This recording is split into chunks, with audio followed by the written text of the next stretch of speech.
Hey everyone, it's Dave here from Band of Badgers, and this little, I was going to say this little pretty thing, it's not pretty, it's pretty ugly actually. This is the Pathfinder, not the book, I'm talking about the spider. This is Shadows at Sundown from Pathfinder. This is the latest standalone adventure. I say latest, this is the most current, I should say.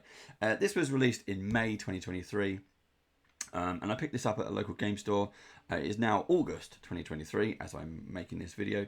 I've got the week off, so I've popped to the shops and I saw this. Now, I love these little adventures. This is, of course, for Pathfinder 2nd Edition, which is what all the current books are on at the moment. Because I like these standalone adventures. They are fairly small to play. They don't take that too many sessions.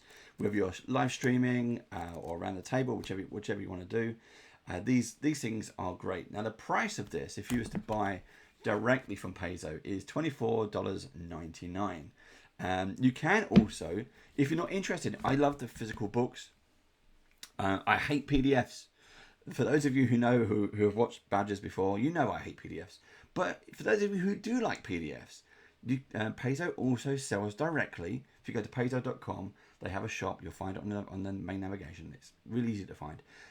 So the book itself is $24.99. The PDF is 20 quid, so $19.99. What that is in pounds, I have no idea. Because I didn't work that bit out. But I think you're probably looking about 22 quid for the book. I paid $19.99 actually at the shop, mainly because it's a little bit dinged. The corners are scarfed. One of the corners is folded. One of the pages is done. So I managed to get a slight discount. But I love all of these books, mainly because it deals with undead and mysteries and supernatural stuff, and I like all of that. Now, these books are typically about 60 odd pages. Let's have a look. Oh, here we go. Right, so that's 63, 64, 65. So 65 pages for 20 quid of an undead adventure. Now, this adventure is set for level 11. It is Pathfinder. So I love Pathfinder. We don't do enough Pathfinder on this channel. We're actually currently talking about what is going to be the next Pathfinder adventure. We've got a few options, so we're just trying to work out, as always, what the schedule is. Now, it says unboxing on the title. Obviously, it's a book, so it's not an unboxing. It's more a page flick through. So look at that artwork. While we will be looking at various pages, we're not going to be looking at the story. We're not going to read much of it out unless it absolutely grabs my attention. I have been reading this with a cup of tea, so a cup of tea and a biscuit. So I do enjoy reading these, and it is well. Let me give you the description. The description as it's written. This is not the blurb. This is the description, and it says. I won't put on voices and stuff for this. I'll just my narrator voice. Those of you who've been playing BG3. Over 10 years ago, the city of Corvosa suffered under the rule of the tyrannical queen Leosa. The city has recovered from her rule, but now people are seeing her ghost appearing after dark in places where her cruelty hit particularly hard. Whispers of conspiracies, people vanishing off the streets, and the death of a prominent local religious leaders have the city of Corvosa on edge. Can you unravel the truth about the latest threat to the city before it's too late? Now, something else to add here, as I said, it is for adventure for level 11 level characters. I think I said all that correctly. And it's great if you want to put this in between stories, or if you're doing a homebrew and you just want to run something fairly straightforward. I mean, there's 3 kind of distinct chapters. The players get to do lots of adventuring and investigating and fighting undead. I'll give you a tease. It is one of my worst fears is obviously giant spiders. That's a Scarlet Walker, which is even worse than a giant spider. It's to do with vampires. So if you're into vampires and ghouls and things like that, this is it, and ghosts, and this is it. Now, featuring this book is featuring the potential return of several classic villains. It also includes an extensive investigation of a supernatural mystery and several dangerous locations. to explore.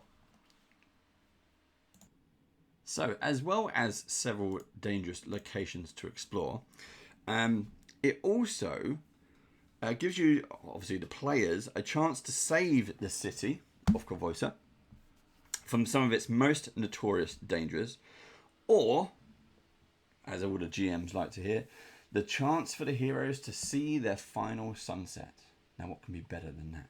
Ooh. Now, let's have a look at the back. You can see some artwork here. That's what I wanted to say. I love... So we've... Let me do this. Right. So first of all, vampires.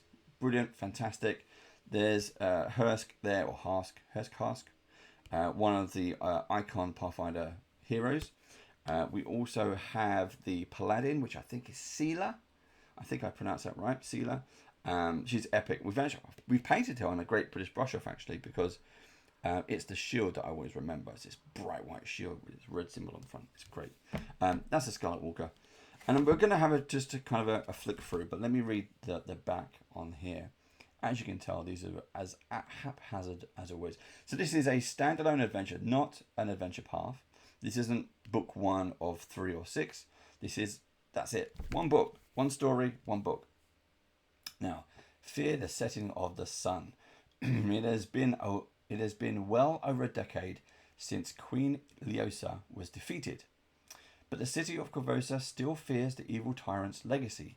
So when ghosts of the sinister queen manifest on the streets after dark, the need for new heroes arises. Pathfinder Adventure Shadows at Sundown is an adventure with 11, I've said all this, 11 separate characters, written by Landon Winkler. While a standalone story, it builds upon themes and plots from years of adventures set into the Varisian city of Korvosa, and includes new monsters and new challenges to test the mightiest heroes. But who will save the city of Korvosa from the dangers that hide in the shadows of Sundown? Dun dun dun. And you can see there's barcode Pathfinder Paizo. Paizo.com/Pathfinder if you want to know more. They recently announced Starfinder 2nd edition. Now, what I also love is the inside covers, they use the maps. Now, they also usually produce these as flip maps. It doesn't say that here, but I'm hoping there is.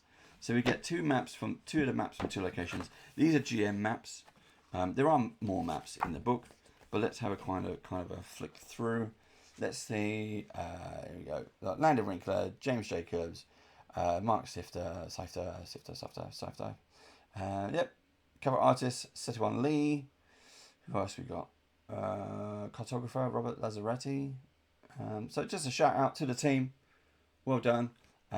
Shout out to Eric Mona, not for no particular reason, but for putting together a great pace, a great company, and a great team of people. Shadows at Sundown by chapter 1, 2, 3. Death walks in the streets. Secrets in grey. Sanctum of blood. Now you can see it's around 20 pages per chapter. It's pretty good. Adventure toolbox. So they also break down, if you haven't seen a Pathfinder adventure book before, you enjoy. But they give you all the information. It's not just the story from start to finish. You get a breakdown of, here we go, so items and rewards, Korvosa at a glance, a little bit of history, maybe some background knowledge, some NPCs thrown in, some sites to kind of check out in the city of Korvosa. We've got a Lore Reaver, which is the inner site. I think I fantasy words and monster names, who knows how you pronounce them, as long as you enjoy them, who cares. Scarlet Walker, which is this big red beast on the front. Yes, it is as disgusting as it looks. And it's a spider, which is even worse. Strigoi, which is a type of vampire. And Lorthak. Now, Lorthak is a character. And it always has some of the cover art mentions on here. So when the sun sets over Korvosa and the monsters come out. See, I was right. Seela finds out on a just after sunset trip to the city's. Why would you go to the graveyard? You know, and after, I know she's a paladin, but why would you go to the graveyard just after sunset? And you're gonna find a giant spider. I mean, look what has it come out of the ground? Is it just destroying thing? I think it's come out of the ground. They're the Grey Wardens. Absolutely brilliant. Love Grey Wardens. So I'm assuming that means they're in there. Look at that artwork again. Sorry about the light glare there, but that is gorgeous. There's Sealer again. Wonder why that wasn't used as a front cover. I think that is more... I don't like spiders, so that is... How many times can I say I don't like spiders? I think that is more appealing as cover art, but that is... is it the Crimson Throne? Curse of the Crimson Throne is Queen Iliosa. Because that's the crown. But I suppose that might give too much away, I'm not sure. But then again, it's a great piece of artwork. And here we go. So, Shadows at Sundown flip map. So you can buy this as an extra piece. That is a different map. So you only get I'm assuming you only get the one map, but that's not the map on the back. This one you get, which is the Grand Cathedral of Pharasma, and this one says it is Alariel's Sanctum, which that is a big blob of blood or stuff. That is nasty, but great maps. I love these maps. Look, there's a lot of detail that goes into these, and you can get them. The flip maps are great. They are dry marker proof, resistant, usable, whatever the words are. Yeah, Dave, do an unboxing. It'd be great. You can talk. Return to Convosa. This adventure is set in the city of Convosa, the largest city in Varissia, and the setting of several previous adventures. Oh, yeah, there we go. Look, including several previous adventures, including the classic adventure path, Curse of the Crimson Throne. Aha, I was right. See, I've still got it. Might not be able to speak, but I've still got it. Players and game masters who are familiar with these adventure plots will find much to enjoy in this adventure, which serves as a sort of sequel, both to Curse of the Crimson Throne and the standalone adventure Academy of Secrets. Although knowledge of these adventures is by no means required to enjoy Shadows at Sundown. That's a good point. You can always jump in. I know this says 11th level. Jump in. Use a pre-gen character. There are loads of systems out there now, both online and paper based. So chapter 1, sightings of Queen Leosa's ghost and the recent death of a local high priestess of Pharasma have the city of Convosa on edge. Queen Cressida hires the PCs to investigate the sightings of her tyrannical predecessor. But as they investigate, the PCs discover a deeper conspiracy is afoot. That always happens. You never like investigate. Go, oh, happy ending. There's always something darker. Which is why I like Pathfinder. I love Pathfinder. I don't know why I'm shaking the book. It doesn't help. Chapter 2, Secrets in Grey. The PCs turn their attention to the Cathedral of Pharasma, only to discover the church has fallen to control of a cabal of ancient vampires who once served Rune Lord Sortion. I love Rune Lords. Our first recorded, we did a live stream, Rise of the Rune Lords, on our channel. Go check it out. Was brilliant. I absolutely loved it. We had loads of guest players, loads of people joined in. I love Rune Lords, so we should get back to that. That it's still on the list. We've got Shattered Star, we've got Return of the Rune Lords. We've got so much stuff to do. There's not enough time. If we didn't have to work for money, we'd be playing games all the time. Chapter 3, Sanctum of Blood. The PCs pursue the vampires to their hidden underground lair, confronting them and defeating their attempt to bring Leosa, back to life as a pawn, while ultimately facing one of the city's most ancient enemies, the exiled infernal Duke Lorthact. Duke Lorthact is a demon or a devil. One of those. Advancement track. PCs begin this adventure at level 11th level. The PCs should reach 12th level before they investigate the mysterious events in the Cathedral of Pharasma in chapter 2. PCs should be 13th level before they turn. So basically, you're going to go up. You start 11. At the end of 11, at the end of that chapter, you make it to 12th level, and by the end of that chapter, you should be 13th level, and then that's it. You finish the story as heroes. And I also like these kind of this bookmarker category marker, because as you go through, it changes and it tells you what chapter you're in. I like that. handy little things. Now, for those of you who don't know, I'm a designer. So having these helpful aids really does help.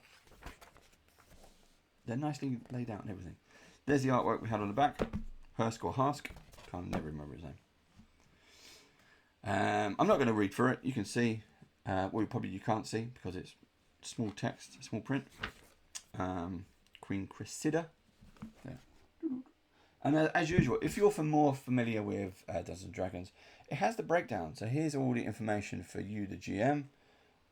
You got other bits and pieces there, and this is the text that you read out to your players around the table. This red text here. So everything is properly marked out, demarcated.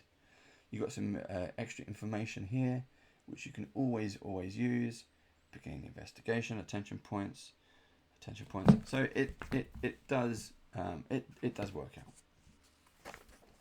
So let's see what else we have. Shadows at Sundown. Now we've got some rumours. So this is a roll table. You've got a D10 here. And it's nicely broken down into locations you can go into. The different sightings. So basically there's been various sightings. And one of the sightings is going to happen during the player's investigation.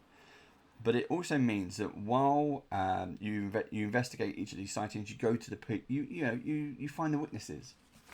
You go to those locations, and you talk. Oh, look at that! You talk to the witnesses. Look, I mean, she's got no eyeballs, and the blood's pouring out. Wow, that is great. Absolutely fantastic. There's a Grey Maiden, great artwork again.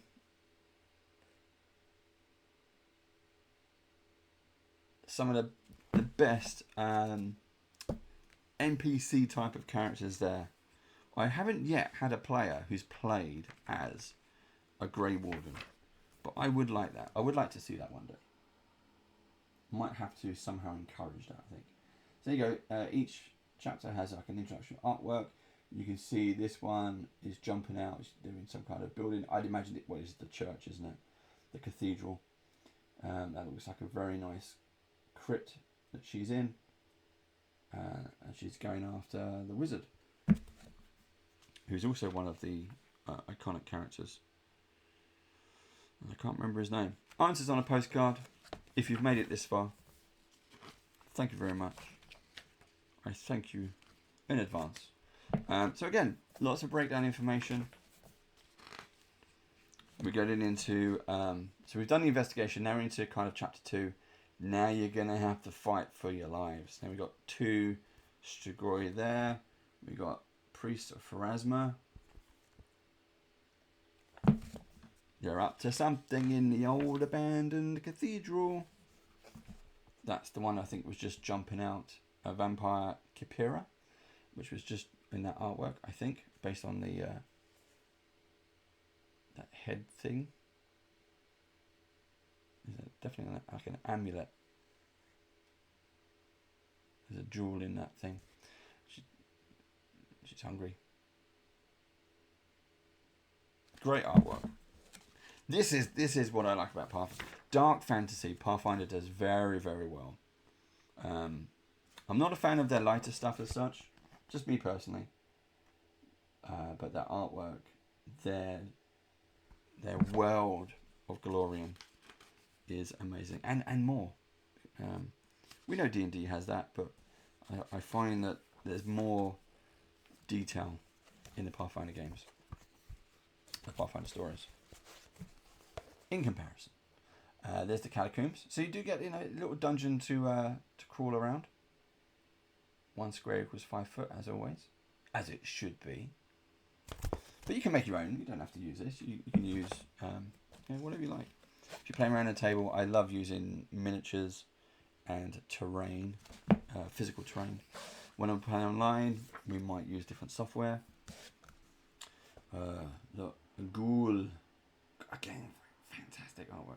Profane Ghoul. He's profane, but he still wears a loincloth.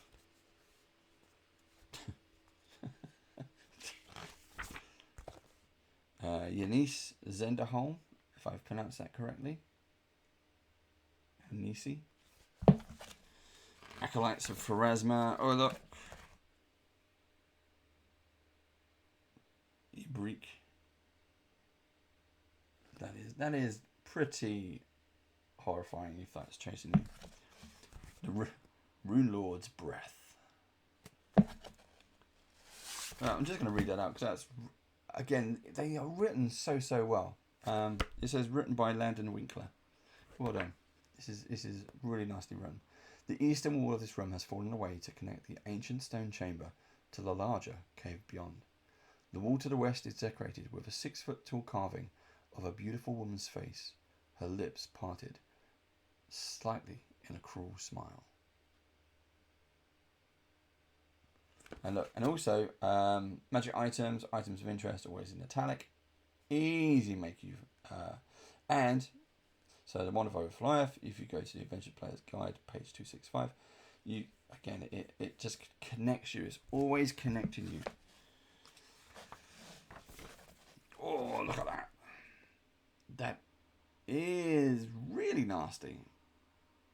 I'm not sure if that's a hand, a body, or what, but that is Seminato's spirit. Oh, that's terrifying. Here we go, another demon or devil. Another iconic character there. I love that they always put the iconic characters into the artwork. It is really, really nice. Ravenous Blood. Look at that. Oh, look. Then what's that? Is that a Rubik's Cube? Is that like the Hellraiser Cube? Paradox Engine. I like it. That looks significantly kind of... These are Rune Lords. Runes. Rune Lord runes. What are they called? Thessalonian. Thessalonian. Okay, here we go. So, Paradox Engine description. Oh, look. Unique item. It is complex. It is magical. And it is a trap. Hazard level 14. Description. All 6 sides of this adamantine reinforced box are covered with Thessalonian runes. Touching a rune allows one to exchange its position with another. Ooh. But you can imagine. Oh, I love it when my players have something that they can just Love it.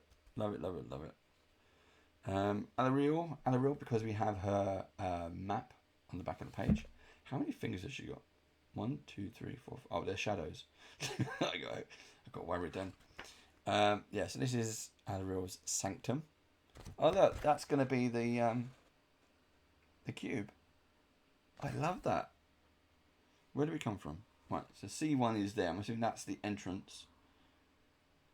Shh, secrets. I told you there'd be spoilers. But yeah, great. Alariel. I think that's how you pronounce it. Again, fantasy names, it doesn't matter. What you say around your table becomes canon anyway. That is nasty. That is super nasty, but horrifyingly horrible. I mean, again, if I don't like it to a point, not a point that I won't play it, but to a point where I think it's gonna freak out my players, I'm gonna put it in. Oh, look at that. Superb artwork. That is amazing. There's Sealer again. Hursk. Hiding behind. Look at that. It's a full-page bleed artwork as well. They haven't put words on it. There's no page numbers. That is gorgeous. I really like that. I really like that.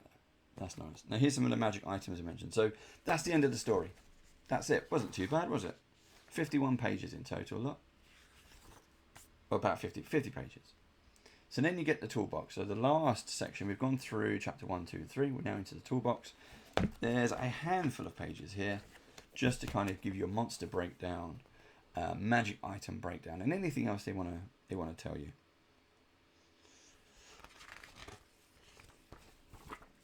There's a map. the city of Corvosa. Corvosa.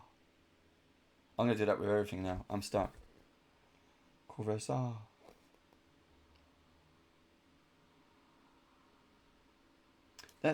That's. I was going to say it's not the camera. That actually does look like a misprint. Or just. I'm not sure. Maybe it's supposed to be faded or something. I don't know. I haven't read that far in the book yet. Horrible thing. Horrible thing, Scarlet Walkers. Or just spiders in general. This is the Law Reaver Enocite. Now I read something on here.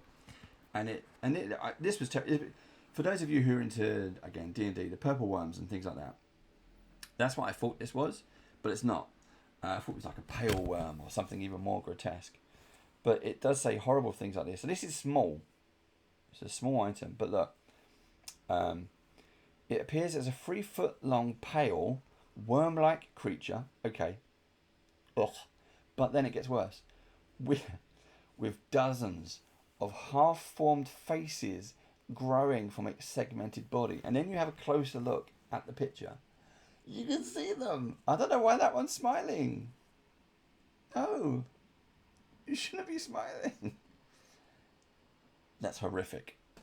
That is horrific.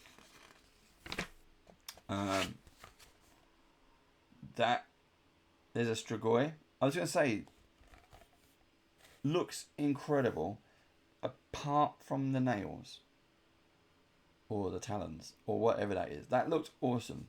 What was that? Answers on a postcard, please. Do you remember Wolverine?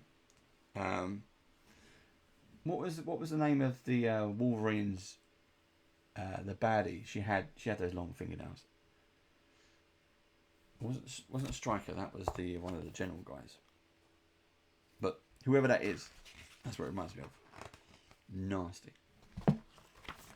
And we got another Strigoi. This is a Strigoi progenitor. He's doing the evil, tapping his fingers together, but the nails are getting in the way. Yes, they will be mine. You never see Strahd doing that, do you? Right, there we go. Pathfinder Society mark. I love that. I've got that on my coins. Oh, I've got one to hand. Let's have a look. Yeah, look. Here's my hero point coin. These are from campaign coins. Just a little plug there, campaign coins.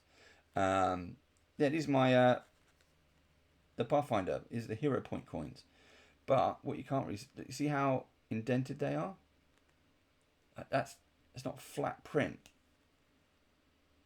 There are layers in there. Oh yes. Turn it the right way around. There we go. Look at that.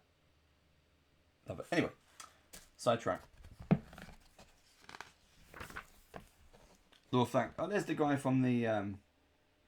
So what is he? He's a devil or a demon? He is. Oh, he's both. He is a devil and a fiend. He is lawful evil, but he is the guy we saw here.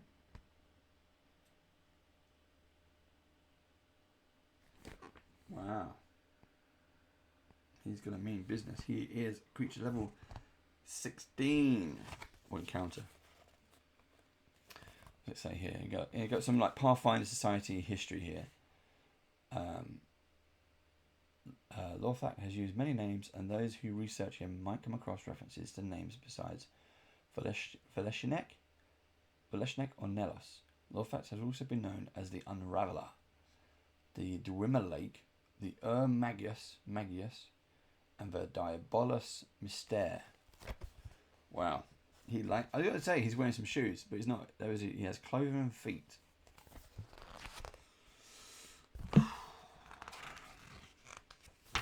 Still want to play, and that's it. And then you get all like the gaming license and some more credits there of the Paizo team. That's it. Hope you enjoyed that. Do go check it out. I love Pathfinder. Who knows? We may yet get this on our channel. If you like what we do, please do share it with everyone. Tell your friends, your neighbours, your pets, the pigeons out on the street, your colleagues at work, at school, whoever you play with, people around the table. Just get them to like and subscribe. We're trying. What's our next goal? I think it's we've recently passed 1,000. We're trying to get to 1,050. So anything you can do to help out, to like, subscribe, let me know. That's it. I'm gonna stop talking now. Right, I'll see you again soon. Cheers then. Bye.